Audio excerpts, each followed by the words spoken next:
Halo teman-teman, Etana is here. Are you okay? Ini Etana langsung bikin konten selanjutnya. Jadi waktu itu Etana pernah bikin siaran ini di reality. Jadi bagi teman-teman yang ketinggalan, ini adalah kesempatan kalian untuk tahu Etana ngomongin apa aja sih pas ngebahas tentang sexting gitu ya. Jadi ini aku tuh pembahasannya berdasarkan dari buku yang judulnya Sexting, Gender and Teens dari Judith Davidson. Jadi waktu itu aku tuh bahasnya per chapter, tapi nggak semua chapter aku bahas, nggak semua detail yang ada di buku itu aku kasih tahu. Jadi intinya highlightnya aja gitu ya. Nah, bagian pertama ini tuh ada tentang gender, youth, and intimacy as seen through the lens of sexting. Jadi di sini yang menarik adalah penulisnya mengatakan kalau bukunya itu tentang gender, remaja, dan pencarian keintiman seksual atau apa yang beliau sebut sebagai kurikulum seksualitas manusia. Ya, catat teman-teman bahwa ada loh kurikulum tentang seksualitas. Ya iyalah, edukasi gimana ceritanya kalau misalnya nggak ada kurikulumnya ya. Kayak gimana kita bisa mengajarkan seseorang kalau misalnya nggak ada kerangkanya gitu, nggak ada frameworknya. Ngomongin tentang kurikulum sebentar, karena aku dari jurusan pendidikan jadi nggak asing sama yang namanya istilah kurikulum, oke? Tapi kalau kalian sendiri pernah dengar nggak sih kurikulum tuh apa sebenarnya? Ya mesti kita tahu nih sekarang, oh kurikulum merdeka, kurikulum 2013 gitu-gitu ya. Tapi kurikulum itu apa sih? Apa yang dimaksud dengan kurikulum? Sudah tahu jawabannya? Ya, kalau dari versinya Etana sendiri, kurikulum itu adalah satuan set, kayak sebuah paket gitu ya, yang isinya komplit. Ada tentang kompetensi yang sistematis dan terarah. Di dalamnya tuh ada pengetahuan, keterampilan, dan sikap yang didukung oleh nilai-nilai. Dan ini tuh harus diperoleh sama peserta didik oleh murid atau siswa. Gimana caranya? Ya dengan cara pengalaman belajar yang udah diorganisir baik dalam pengaturan formal maupun non formal gitu. Makanya pas aku dengar ada istilah kurikulum seksualitas manusia, aku penasaran emang iya ya ada kurikulumnya, gimana ya cara carinya ya. Jujur aku masih explore tentang CSE ya, Comprehensive Sexuality Education. Itu kurikulumnya gimana. Yang aku tahu selama ini ada dari UNESCO, ada dari Planned Parenthood, ada lagi nggak ya? Ada yang dari Kanada. Aku nemu tuh website tentang sex education di Kanada. Ya jadi Etana juga masih baca-baca ya tentang masalah ini. Oke. Nah, katanya Davidson, ini berkaitan dengan cara remaja belajar bagaimana sih caranya menjadi makhluk seksual di dunia digital saat ini. Ya kita manusia, kita makhluk seksual, oke. Tapi ya karena kita ada teknologi, udah merambat ke dunia digital. Secara khusus, beliau berusaha menjelaskan cara-cara masyarakat membentuk kehidupan dan masa depan remaja melalui pandangan, harapan, dan praktik sosial yang berbasis gender. Gitu. Nah, di dalam buku ini, itu ada 4 perspektif. Yang pertama itu ada dari remaja perempuan, remaja laki-laki, pengasuh atau orang tua, dan juga orang dewasa lainnya yang kebetulan orang dewasa ini tuh memang bekerja dekat dengan remaja gitu. Nah, tentang kurikulum seksualitas manusia sendiri, sebenarnya Davidson itu tuh mengacu pada bagaimana cara remaja mengeksplorasi isu-isu seksual. Dan membuat keputusan tentang identitas seksual mereka, gender mereka sendiri, atau arah apa yang mereka mau ambil.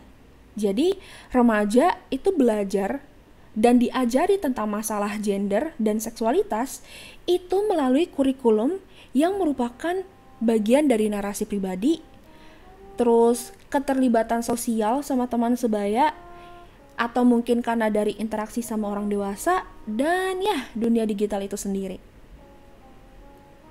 Menurut Davidson, ada 3 komponen yang penting di dalam kurikulum seksualitas manusia, yaitu gender, seksualitas, dan hubungan intim atau relationship lah ya. Ini yang berhubungan sama romance. Ketika remaja mendekati 3 bidang ini di dalam hidup mereka, muncullah pertanyaan-pertanyaan yang bisa jadi penentu gitu loh, tentang kehidupan seksual remaja. Contoh, ini kita mulai dari gender deh. Pertanyaan yang berhubungan sama gender, itu contohnya kayak gini. Aku tuh jenis kelaminnya apa sih? Gimana sih caranya aku menyesuaikan diri sama struktur gender yang aku punya? Peluang atau tantangan apa yang aku punya? Dan itu apa hubungannya sama identitas gender yang aku sekarang? Atau mungkin gini, gimana ya caranya aku menampilkan jenis kelamin saya? Maksudnya kalau aku tuh laki-laki atau perempuan, atau aku ngerasa bukan keduanya nih. Pertanyaan juga kayak misalnya, sebenarnya jenis kelamin itu sesuai nggak sih sama yang aku rasakan sekarang? Nah ini, jadi pertanyaan-pertanyaan ini tuh remaja punya, teman-teman. Terus tentang seksualitas, contoh pertanyaannya tuh kayak, gimana sih caranya aku mengekspresikan seksualitas yang aku punya? Seksualitas yang kayak gimana yang pantas buat aku sekarang? Atau nasihat dari siapakah yang bisa aku dengarkan terkait tentang seksualitas? Dan yang terakhir tentang hubungan. Gimana sih caranya berhubungan intim sama seseorang? Gimana caranya biar bisa deket sama seseorang? Gimana sih caranya flirting? Tahu dari mana kalau seseorang nih aman gitu untuk melakukan ya aktivitas seksual? Apa itu seks sendiri? Ini menarik loh teman-teman. Jadi kayaknya aku pernah, nanti aku cari dulu ya jurnalnya. Kebiasaan aku tuh kadang kalau lagi baca-baca ya, kayak researching about material, itu aku save aja gitu, tapi aku nggak tahu judulnya, aku lupa.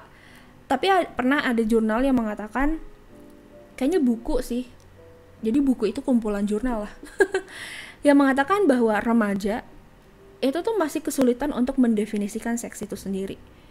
Apa yang mereka anggap seks sama cewek dan laki-laki itu beda gitu. Apakah pegangan tangan itu termasuk seks? Apakah membelai pipi itu melakukan seks? Nah itu. Jadi batasan yang bisa disebut seks itu apa?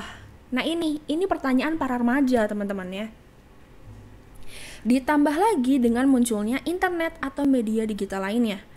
Tentunya eksplorasi remaja tentang gender, seksualitas, hubungan intim itu mencangkup teknologi dan fenomena yang kita sebut dengan sexting. Oke? Nah, ini kan kita ngomongin tentang digital technologies plus seks sama dengan sexting gitu.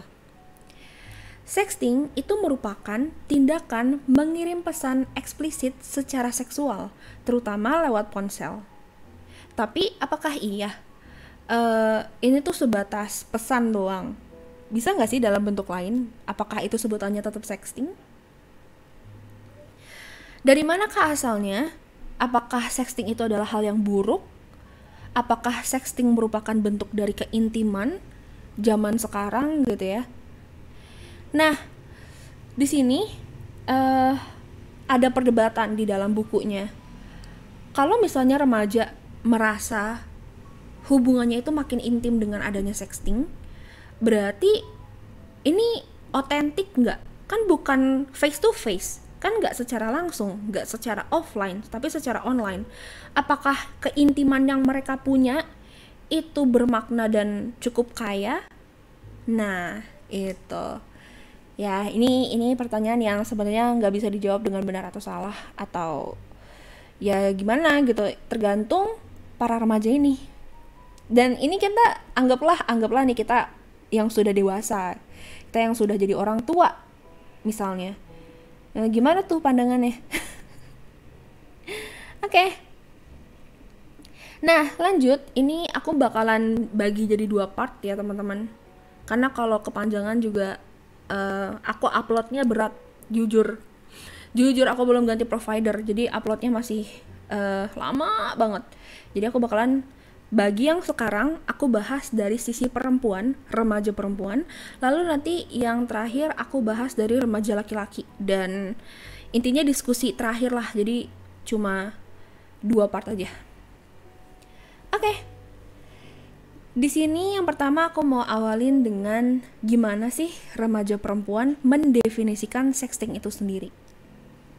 Jadi di dalam bukunya Davidson itu beliau melakukan wawancara, dan konteksnya ini di Amerika ya teman-teman. Dan wawancara ini tuh di sekolah-sekolah dari berbagai negara bagian gitu. Ketika penulisnya wawancara ke mereka, remaja perempuan, apa itu sexting, lebih banyak pertanyaan yang didapat ketimbang jawaban. Is sexting a text or a photo? Can it be a video? Does it refer to sending, receiving, forwarding, or accepting? Cell phones are definitely involved, but what about the internet? Bisa nggak lewat laptop? Bisa nggak lewat media lain? Gitu. Ya, kalau dari Etana sendiri, apakah sexting juga termasuk video dan foto?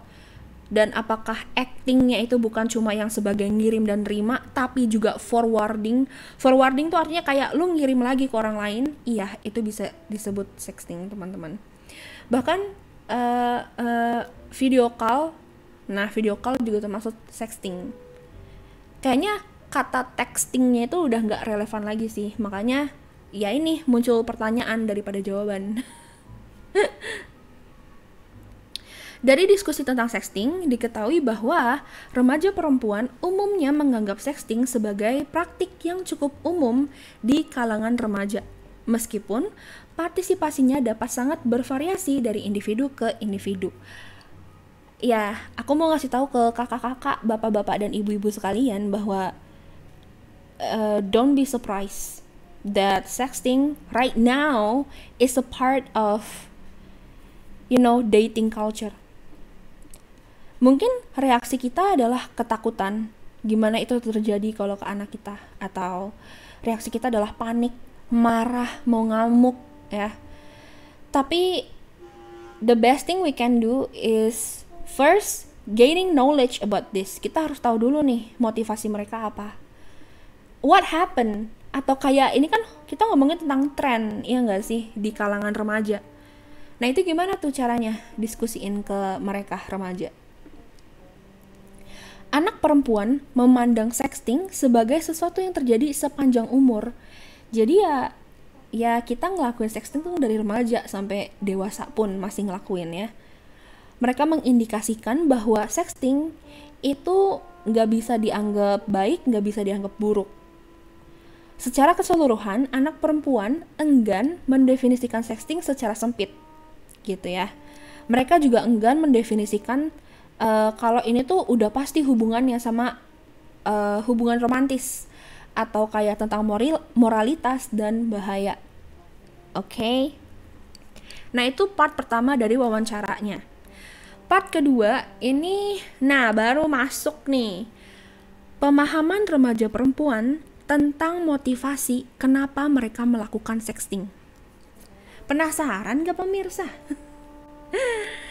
Sebelum kita ngatain adik-adik ini yang melakukan sexting, kita harus tahu motivasi mereka apa. Baru aja tadi aku ngebahas tentang intercultural communication competence lah.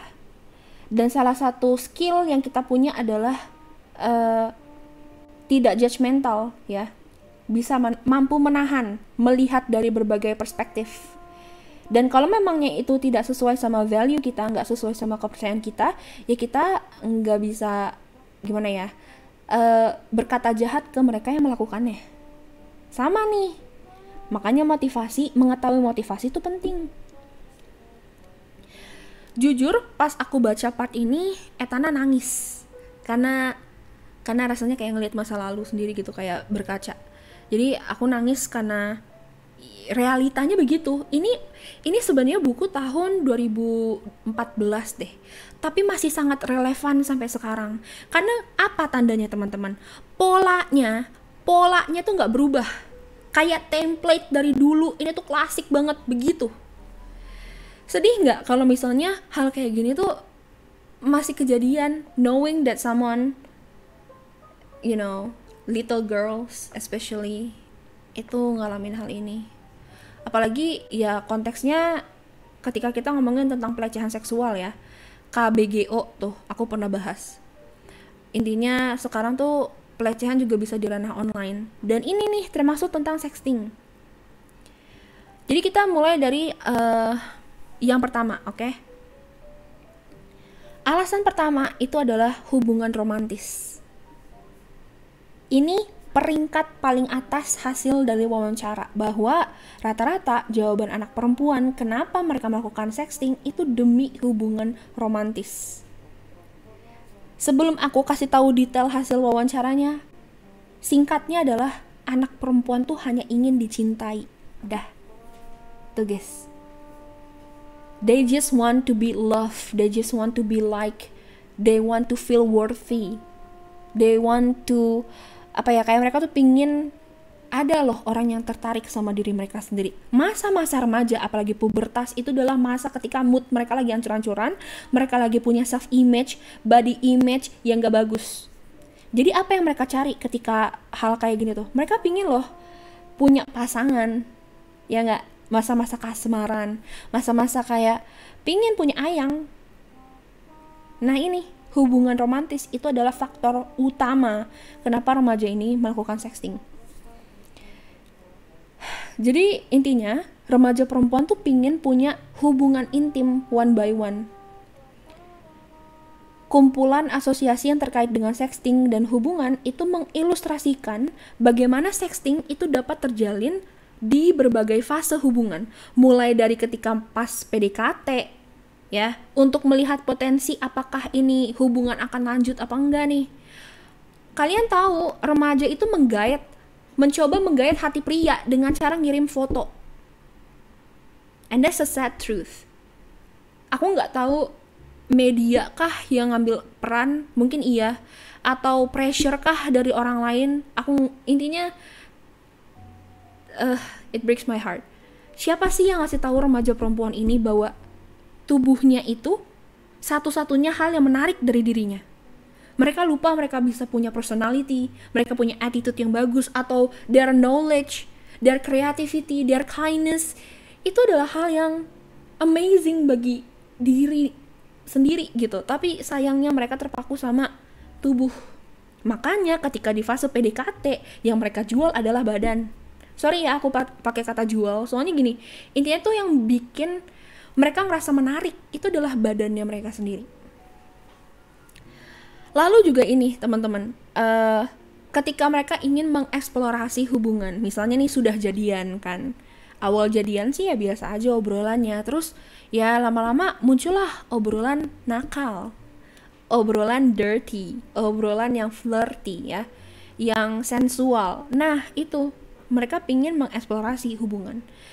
Atau bahkan sexting dilakukan ketika tujuannya untuk mempertahankan hubungan yang sudah renggang, hubungan yang sudah di ujung tanduk, hubungan yang sudah di akhir jalan. Bahkan untuk intinya biar gak putus lah.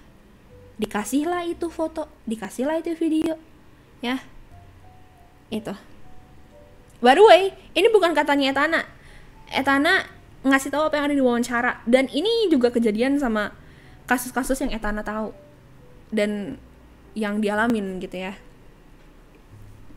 Dengan demikian, sexting bisa menjadi bagian dari ekspresi romantisme dalam segala bentuknya. Untuk hubungan, ini alasan yang kedua, motivasi kedua ya, tapi masih dalam romancing. Ketika mereka LDR, misalnya ada remaja nih, ketemu ayangnya lewat internet, kan jauh, nggak bisa pakai transportasi, akhirnya ya demi punya sensasi bertemu secara fisik, mereka pakai ponsel untuk ya itu melakukan sexting seakan-akan mereka melakukannya beneran. Gitu. Lanjut, anak laki-laki yang sebagai objek hasrat dan pemberi pujian seksual memegang kekuasaan tertentu atas anak perempuan. Sexting adalah salah satu caranya. Di antara banyak pendekatan komunikatif, di mana seseorang menunjukkan keinginan untuk berusaha mempertahankan perhatian dan mungkin menangkal pendatang lain, jadi kayak biar nggak mendua gitu. Bahkan tema umum sexting dari remaja perempuan adalah untuk impressing or keeping the relationship, impressing the boys. Ya, to get their love. Guys, aku mau kasih tau deh, ini mah cinta bersyarat tapi syaratnya berat, ya. Bahwa kalian harus ngelakuin itu demi dicintai. And that's really depressing. That's depressing. Oke. Lanjut. Nah, ini bagian yang bikin aku nangis sesenggukan, karena pas selama aku baca wawancaranya tuh it feels too real.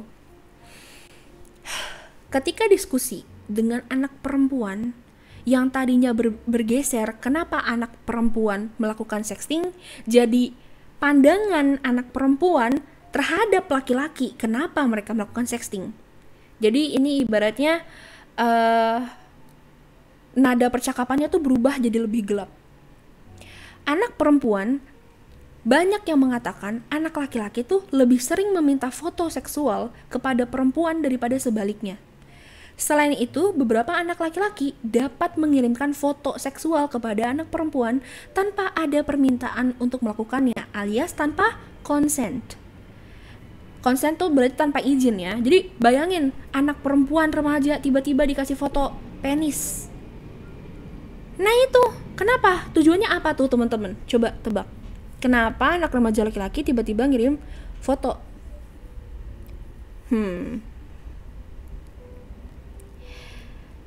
Ternyata itu gara-gara ya salah satu tekniknya mereka memaksa anak perempuan untuk timbal balik. Kan aku udah ngirim foto nih, kamu gantian dong ngirim juga. Masa kamu udah ngeliat punya aku nggak ngeliat punya kamu? Intinya untuk menekan, untuk melakukan sexual coercion. Coba deh cari tuh ya, pemaksaan seksual. Dimana ada manipulasi di situ, ada tekanan di situ, ada ancaman di situ. Remaja loh. Ini udah bisa ngelakuin ini mereka. Belajar dari mana? Entahlah, mungkin dari mulut ke mulut sesama cowok, who knows. Di sini juga ada tambahan. Dalam kasus ini, anak laki-laki mungkin menggunakan foto seksual untuk menarik perhatian seseorang dalam berhubungan seks. Dan kayak ngelihat, ini loh, punya aku bagus nggak? It's just so weird, like why boys think that way. Terus ada juga di sini bilang anak perempuan menyarankan bahwa kadang walaupun laki-laki yang memulai, anak perempuan lah yang harus menetapkan batasan. Jadi bagi para remaja yang diwawancarain ini, perempuan tuh harus berani mengatakan tidak, perempuan harus berani nolak, perempuan tuh harus bisa menghindar gitu, berani ngelawan kalau misalnya diancem atau dipaksa atau ditekan, berani cerita ke orang lain, minta bantuan ke orang lain. Tuh. Dalam interaksi hubungan yang kompleks di mana sexting tertanam, mengatakan iya untuk sexting merupakan cara untuk mengatakan tidak pada seks yang sebenarnya. Oke, by the way ini karena konteksnya di Amerika ya, teman-teman. Jadi intinya mereka tuh karena nggak mau melakukan penetrasi di real life gitu, ibaratnya nggak mau melakukan seks fisik, makanya mereka mikir, oh ya udahlah, yang penting sexting aja, kan resikonya nggak besar. Salah. You thought. Ya jadi intinya cara pikir remaja kan nggak jauh banget ya kadang ya teman-teman ya, mereka kan cuma short term solution. Mereka ngiranya yang penting ayang seneng deh, yang penting ayang nggak ngambek, yang penting ayang sayang sama aku. Resiko setelahnya ya nanti aja dipikirinnya gitu. Daripada aku diajak beneran suruh ngelakuin beneran, aku kan nggak mau. Dan makanya nanti muncul pertanyaan, apakah sexting merupakan salah satu bentuk dari saver sex? Sayangnya teman-teman, kadang di real life hanya karena kalian mengatakan iya untuk melakukan sexting, laki-laki tuh tidak menerima alasan itu. Bahkan kadang kalian bisa di blackmail. Kalau misalnya kalian menolak hubungan seks sama mereka, kalian di blackmail sama laki-laki. Atau misalnya disebarin rumor gitu. Nah, ini masih berhubungan sama yang tadi ya. Ini masih romance loh. Motivasinya masih romance loh, guys. Jadi kadang remaja tuh sebenarnya berharap punya hubungan yang harmonis dan damai sama remaja laki-laki. Iya nggak? Hubungan tuh harusnya bikin kita seneng, happy, kita berkembang, gitu kan, saling support, saling terbuka, saling komunikasi. Tapi sayangnya kalau udah ada unsur sexting, yang terjadi adalah rasa jengkel, rasa takut, pembalasan, pemerasan. Itu. Dan ini dikasih tahu bahwa kenapa kok bisa terjadi sexting di kalangan perempuan untuk mendapatkan pria? Ya karena ada ini pressure gitu. Intinya aku pengen ngasih tahu ke remaja-remaja bahwa hubungan tuh harusnya penuh dengan hal-hal yang bikin kalian tuh nggak ngerasa sedih gitu. Maksudnya ya pasti akan ada masa galau, tapi kalau misalnya udah urusannya sama keselamatan kalian sendiri, kalian dirusak kepercayaannya, atau kalian ngerasa diabaikan, atau ngerasa kayak diomelin mulu sama pasangan, ya that's the biggest question. Sebenarnya ada buku saku yang nanti bakalan aku share ya di description. Semoga gue ingat ya. Jadi ada buku saku dari tabu.id, sama satunya lagi siapa tuh yang collab sama Tabu. Itu buku saku untuk para remaja. Dan di dalam buku saku itu tuh membahas tentang dinamika pertemanan dan hubungan gitu loh. Bahwa pertemanan dan hubungan yang sehat itu kayak gimana. Yang pastinya nggak kayak gini nih ya, yang melakukan sexting dan pemerasan dan ngancem manipulasi kayak gitu. Ampun dah. Oh my god, ini udah 27 menit aja. Ih, gak kerasa banget, woy. Ini baru part 1. Ya udahlah, gak apa-apa ya. Puas-puasin deh tuh 1 jam deh tuh ya. Ini baru dari perempuan. I have a lot to say when it comes to girl side. Because I knew how it feels. Oke, motivasi selanjutnya itu karena teman sebaya. Ada hubungannya sama status sosial, kekuasaan, dan kontrol. Jadi, sexting itu dipandang sebagai alat yang ampuh untuk membantu perempuan dalam upaya mereka mendapatkan afirmasi atau inklusi dari teman-temannya.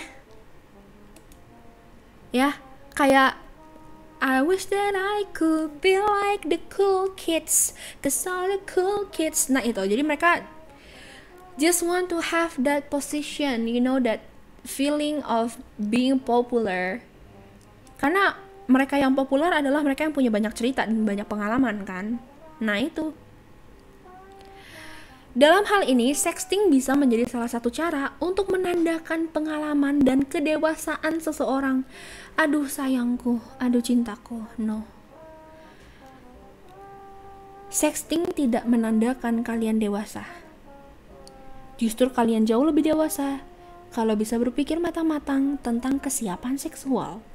Kalau kalian tahu ada sedikit aja rasa ragu dalam diri kalian dan kalian berhenti menghindari aktivitas seksual termasuk sexting, itu baru namanya dewasa. Kalau kalian kayak secara reckless ya, tidak hati-hati, sembrono sembarangan, ngirim foto atau video, itu tidak dewasa namanya ya. Itu namanya apa duh? Oh tidak, bentar, tisu basah gue kebuka. Nangis. Ini tisu basah gue jadi tisu kering. Apa gunanya dong, gak basah lagi. Oke, lanjut. Oke, apa nih? Khususnya untuk remaja perempuan yang memasuki dunia sosial, sexting merupakan tampak seperti jalan yang masuk akal untuk terlihat lebih dewasa dan membuat cowok yang lebih tua terkesan. Aku boleh sharing ini gak sih, cerita yang ada di reality? Kayak I cannot stop making that as a example of a case. Karena emang begitu. It happened. Jadi remaja-remaja ini tuh punya crush sama penyiar yang ada di reality. Dan penyiar-penyiar cowok ini memang punya suara yang mungkin bagi mereka atraktif. Udah gitu memang hostnya itu kan friendly ya, namanya juga siaran gitu. Terus kayak baper nih ya, kayak suka remaja-remaja cewek ini yang awalnya chattingan, terus tiba-tiba aja gitu flirtingnya tapi ke arah yang ini sensual gitu. Atau kayak nggak ada angin nggak ada hujan tiba-tiba ngirim foto. Itu demi dapat perhatian cowok yang lebih tua. Tuh guys. Oke, lanjut. Memang di beberapa kalangan remaja perempuan, sexting itu dianggap sebagai tindakan yang berani, semacam sebuah peralihan, menandakan kalau remaja perempuan itu siap bergabung dengan kelompok yang bergengsi. Coba deh seumur umur nih, kagak pernah kayaknya, atau memang gue nya aja yang nggak circle-nya tuh nggak kayak gini. Bagaimana ceritanya kalian ngelakuin sexting terus kalian dianggap keren, terus kalian jadi kayak punya kuasa gitu loh, tiba-tiba strata kalian naik kelas. No, diejek iya ada. So is it really worth it guys to do that? Ada juga di sini dibilang, anak perempuan menunjukkan bahwa persaingan dalam kelompok sebaya tertentu itu bisa menjadi intens dan citra seksual itu bisa menjadi sarana untuk meningkatkan status dan ya itu tadi peringkat lebih tinggi dalam kelompok sebaya. Anak perempuan juga punya perbedaan tajam antara motivasi mereka ketika terlibat sexting dibandingkan sama motivasi laki-laki. Keterlibatan anak laki-laki dalam sexting itu menurut keyakinan anak perempuan akan lebih cenderung mencakup motivasi buat menyombongkan diri, buat pamer, buat ngumpulin tanda kutip piala, dan biasanya buat bertaruh. Lo tahu kayak buat betting, misalnya ya, anak perempuan tuh tahu betul bahwa anak laki-laki tuh suka ini loh sharing informasi tentang cewek-cewek yang pernah dia gayat. Bro, gue berhasil nih deketin dia. Oke, bentar, biarin pesawatnya lewat. Ya, bro, gue berhasil nih dapat foto dia. Gue berhasil nih bisa video call sama dia. Jadi ya anak perempuan sadar kalau laki-laki tuh suka melakukan sexting untuk sombong, untuk pamer. Kayak bro gimana rasanya sama dia, kayak dia cakep nggak, dalamnya kayak gimana. Seriusan itu ada pertanyaan kayak gitu guys ya. Intinya begitulah, itu motivasinya ya. Nah yang terakhir baru seksualitas. Jadi urutannya gini ya, motivasi anak perempuan melakukan sexting karena hubungan romantis, karena tekanan sosial lah ibaratnya. Dan yang terakhir baru karena seksualitas. Jadi jarang banget gue tekanin 3 kali ya, jarang banget anak perempuan itu melakukan sexting karena lagi sange. Seksualitas itu adalah alasan terakhir. Iya betul. Kalau perempuan juga bisa sange dan melakukan sexting dengan cowoknya dan dia yang memulai duluan, iya betul. Tapi jarang. Karena mereka tuh hakikatnya mengatakan kalau ya ketika lagi mau mens misalnya, kan itu hormonnya lagi naik ya, libidonya lagi naik ibarat ya. Terus habis itu karena memang sedang fase yang kayak sedang bingung gitu. Ini sebenarnya asik sih melakukan sexting, tapi aku takut. Nah itu motivasinya. Dan ini teman-teman, alasan mereka melakukan sexting itu adalah mereka bilang setidaknya aku tidak hamil, setidaknya aku tidak kena penyakit menular seksual. Iya sih, betul. Tidak mungkin hamil dengan melakukan sexting, atau tidak mungkin kena herpes atau kena chlamydia, enggak. Tapi resikonya adalah KBGO ya, foto kesebar, NCDII. Apakah ada yang lebih mending? Nggak ada. Yang satu penyakit badan, yang satu kayak kena mental gitu. Jadi nggak ada yang mending. Oke, lanjut. Ini gue udah berapa menit sih? Buset, 35 menit.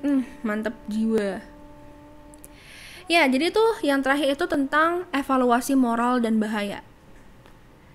Mereka bilang kalau perilaku sexting perempuan itu berkaitan dengan latar belakang rumah seseorang. Nah, ini yang tadi aku bilang tuh motivasi yang awal, bahwa anak perempuan tuh cuma pingin dicintai, disayang, dapat perhatian, being acknowledged, being validated, being kayak dikasih komplimen gitu, pujian. Karena latar belakang rumah, mungkin di rumahnya nggak pernah dibilang cakep, cantik, manis, atau nggak pernah dipuji ketika dia ngelakuin sesuatu kayak oh my god, atau mungkin nggak pernah dibilang terima kasih, atau ya intinya kurang kasih sayang lah. Di rumahnya tuh emotionally unavailable gitu. Makanya karena mereka kesepian, karena mereka ngerasa nggak dihargain, mereka nyari kasih sayang, cintanya seperti itu. Mereka cari cara lain, gimana pun caranya gue pingin dicintai, termasuk ngelakuin sexting tuh. Terus, nah iya, remaja tuh sadar bahwa ada yang namanya predator, ada yang namanya pedofil. Mereka sadar akan bahaya itu, mereka sadar akan fotonya bisa tersebar, ya. Mereka sadar bahwa akan ada konsekuensi pribadi, sosial, dan emosional yang lebih besar ke mereka sebagai perempuan. Sadar mereka tuh, guys. Tapi masih ngelakuin. Amazing. Waktu itu Etana juga pernah bahas tentang loneliness and risky sexual activities. Jadi intinya tuh ada jurnal penelitian yang bilang remaja yang melakukan aktivitas seksual berbahaya atau beresiko itu karena mereka kesepian. Dan mereka sadar akan konsekuensinya, tahu betul, tapi tetap dilakuin. Karena rasa kesepian tuh gak enak banget bagi mereka. Ibaratnya mereka tuh udah desperate. I just want to get rid of this loneliness gitu. Sedih kan? Ya itu. Mereka juga sadar bahwa nanti kalau misalnya amit-amit ketahuan fotonya ke-gap atau kesebar, mereka tahu kata-kata kasar yang akan ditujukan ke mereka. Mereka tahu kalau mereka tuh akan mempermalukan keluarganya. Mereka tahu itu. They know. Ya. Terus apa lagi nih ya? Oke. Oh, mereka juga sadar bahwa yang lebih dipermalukan tuh adalah laki-laki. Yang lebih dipermalukan tuh adalah perempuan dibandingkan laki-laki. Mereka sadar akan ketidakadilan seperti itu. Dan apalagi kalau misalnya ini urusannya sama polisi. Intinya gitulah ya teman-teman. Sekian tentang sexting dari sisi remaja. Nanti aku lanjut dari sisi laki-laki dan ya last discussion. Tapi aku mau upload video yang ini dulu, baru aku bikin video yang selanjutnya. Oke? See ya, thank you for watching or listening lebih tepatnya. Semoga gak bosan ya dengerin videonya Etana, karena memang begitulah. Karena Etana gak bisa siaran, Etana bikin video panjang. Anggap aja kayak lagi siaran live. Bye bye guys.